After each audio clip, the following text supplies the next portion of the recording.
You're listening to the Coffee Hour. I'm Andy Bates. I'm Sarah Gulseth. It is Wednesday, June 5th, and it's nice and balmy. It is humid out there.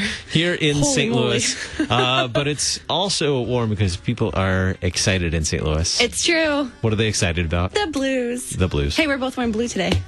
Look at that. You're wearing red. I have blue on. There's lots of blue in my outfit. No one knows. No one can see. Also pink, but that's fine. That's horrible radio.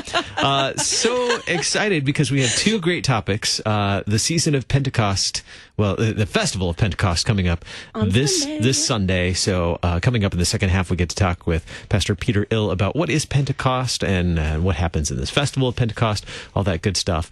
And this is really exciting because this is like a St. Louis thing. It's very St. But Louis. it's also connected to our tradition of church musicians and hymnody, which is kind of exciting.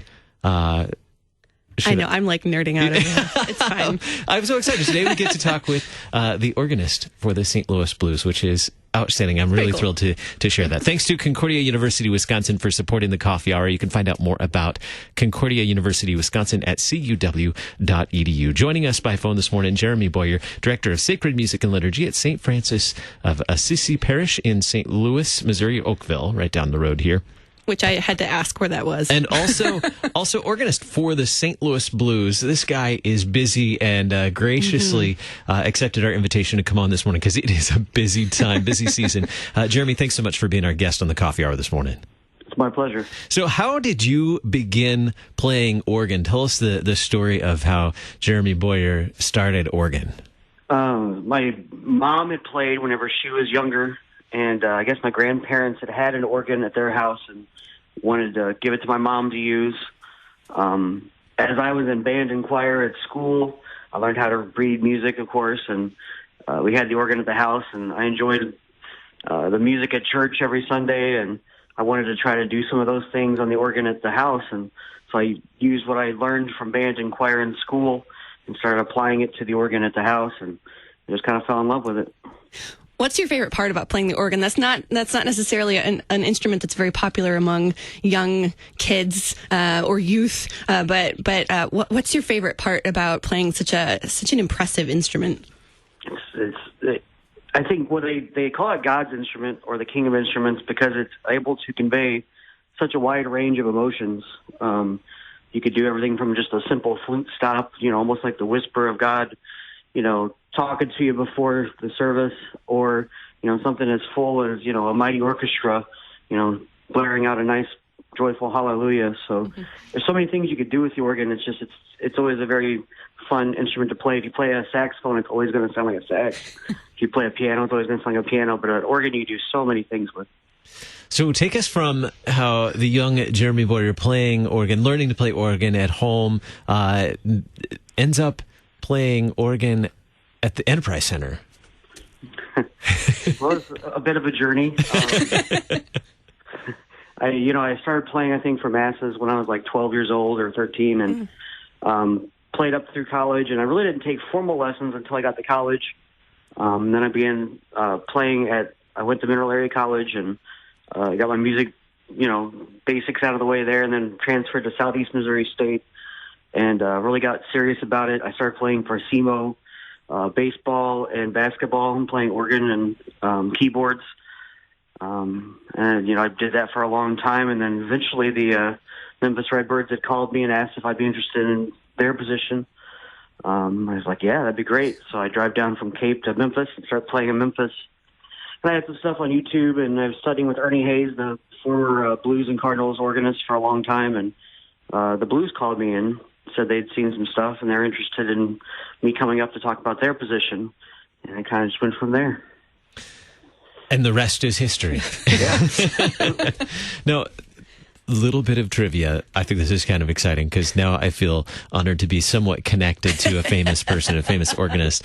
Jeremy and I both are alumni of Mineral Area College. We both studied in the music department at Mineral Area College, both Cardinals. So we both took theory. Now, who was the professor you had theory with? I remember in our email exchange, you mentioned that you completed all of your theory classes. I had intro to theory. So who did you have theory with? I had Dr. Kevin Baker, I think, for Theory 1 and 2, and I had Carol Moore for 3 and 4. I had gracious Carol Moore for intro to music theory, and she was gracious to. I survived. She was gracious to me, and I took theory in high school as well. But when I got to college, it was even harder. And now, putting all that education to use, I mean, you're the director of sacred music and liturgy for St. Francis of Assisi here in Oakville, Missouri, as well. Putting all that together, that music education that you prepared over the years, and now getting to do both this parish work as well as serving in this large arena as well. What's it like being able to do you get to put all that education to use in your daily work? Absolutely. I mean, I feel like every day I'm using my degree for, writing arrangements or tweaking music, or, even just improvising and using the skills that you learn from music theory about how to improvise. And those all come in handy for sure at both places, really. If I need to play something on the fly, sometimes I can just pull a tune out of my head and just kind of go with it. And other times, I could write something out, if I want to play for music and use my music literacy abilities and read from music as well. That's impressive. I would have such a panic attack if I had to play on the fly. Oh man!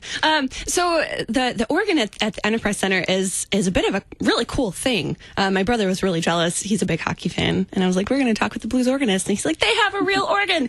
So tell us about the organ at the Enterprise Center and why it's actually really cool. And there are organists listening, so you can be talk, nerdy about it. It's fine. How cool it is that we have a real organ for the blues. Well, I think it's awesome. I mean, I've played keyboards before, and I know there's other organists, quote, organists, in the league who play keyboards, and it's probably not their fault. I mean, they probably use whatever the team gives them, but, we're fortunate here in St. Louis to have a full organ. It's 3 manuals, which means there's 3 sets of keyboards, as well as a full pedal board. Our organ is actually very much a church organ, and there are some things I can do to the power of MIDI to make it a little bit more contemporary and add drums and add, more like Hammond organ sounds to it. But one of the things I like about it with hockey is that because it's really a church organ and really from the way it's built, is that I can make it nice and full, and I think that works really well in hockey. The big full sounds. We do a lot of heavy rock music and try to get everybody pumped up, and I think that lends itself very well to the atmosphere in the building. Absolutely. Now, what is the difference or maybe similarity between leading worship on a Sunday morning and leading a crowd of thousands of people in the Enterprise Center? Is it similar, or are there pretty significant differences? I mean, in some ways it's similar. In some ways it's different. You got to kind of think ahead. How is this going to work well with the audience that I'm playing for? If I'm at Mass, is this something that is in a good key? Is it something that the congregation is going to be able to sing along with? The same thing with, I'm at Enterprise Center. I have to think, is this something that they're going to respond to? Is this going to work? Those kinds of things. So, there's some similarities. There's obviously some differences too. But I feel like I can use my skills in both, and they both kind of benefit each other from giving me those experiences. Mm-hmm. Do you ever forget where you are and improvise? Oh, whoops, that was a hymn. Sorry, guys. Yeah, I get asked that a lot. I wouldn't say I ever forget where I am. There's a time or two when I'm playing, and I play a little bit differently at Enterprise Center. Just I tend to play more with my right hand on the great keyboard, which is usually the fullest keyboard, and my left on the swell, or the choir, which is usually more of like an accompaniment, just to bring out that melody more. And at church, I usually play on the same keyboard most of the time for hymns and stuff. And every once in a while, I kind of catch myself. I'm like, wait a minute, especially like the day after, like we played game 4 the other night against Boston in the Stanley Cup final, and the next morning I had to play a funeral. No. Total shift of hats there, and you got to kind of, especially on little sleep, you got to kind of think about things. But I don't usually have too much of a problem. I do get asked a lot if I could play like the thing that I play when the blues come down the tunnel and the priest goes down the aisle, like the bum bum bum bum bum bum. That'd go over well. Yeah. Not yet. We have just about 2 minutes left. Now, the big tune this year is for the blues is Gloria. Mm-hmm. How ironic that we have in the liturgy a Gloria. It's not the same Gloria. They're talking about two totally different things. How does that work out for you when you see Gloria on the list? Do you ever get confused about which Gloria you're playing? I always say that I'll be going to Mass and I'll be playing Gloria, but not that Gloria. Usually when people ask. But we have it on our marquee outside. I know other churches do as well. I think it's a nice evangelization tool for a lot of churches to use. It's a way for them to kind of show their support, but also to evangelize. The original Gloria, right, sung here, played here much older on Sundays. Yeah. With just about a minute left, your encouragement to young musicians taking on unique instruments such as this great king of instruments, the organ.